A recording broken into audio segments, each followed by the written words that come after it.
Halo pemirsa, Balai Pengendalian Perubahan Iklim Kebakaran Hutan Kementerian Lingkungan Hidup Wilayah Sumatera Selatan menginfokan sudah terdapat 240 hektar lahan Sumsel dilaporkan terbakar. Gubernur Sumsel pun menepis persoalan tersebut dan mempertanyakan data sebenarnya. Berdasarkan data Balai Pengendalian Perubahan Iklim Kebakaran Hutan Kementerian Lingkungan Hidup Wilayah Sumatera Selatan menginformasikan bahwa kebakaran hutan dan lahan karhutla di wilayah Sumsel saat ini harus menjadi perhatian serius bagi pihak terkait, khususnya pemerintah.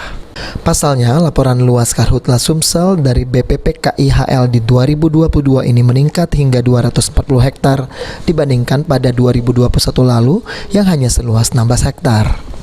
240 hektar karhutla tersebut telah terjadi di 3 kabupaten di Sumatera Selatan dari bulan Januari hingga April 2022, yakni 83 hektar di Musirawas Utara, Kabupaten Oku 83 hektar dan selebihnya terjadi di wilayah Kabupaten Pali.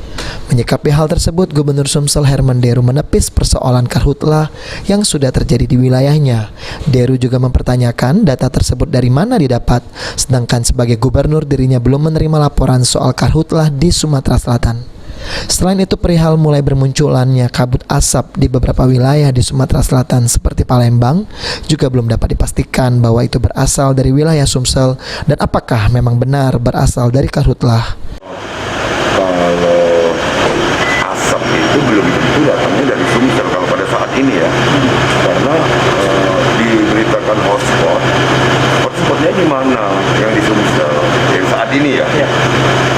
Kedua, berapa banyak, tentu kalau sudah ada laporan ke saya, jadi kalau asap ini datang dari mana kita belum tahu dan belum tentu dari Sumsel karena belum ada sampai dengan hari ini saya menerima titik hotspot dan meski demikian, berbagai langkah antisipasi menahan munculnya karhutla terus diupayakan Pemprov Sumsel yang selalu berkoordinasi dengan stakeholder terkait.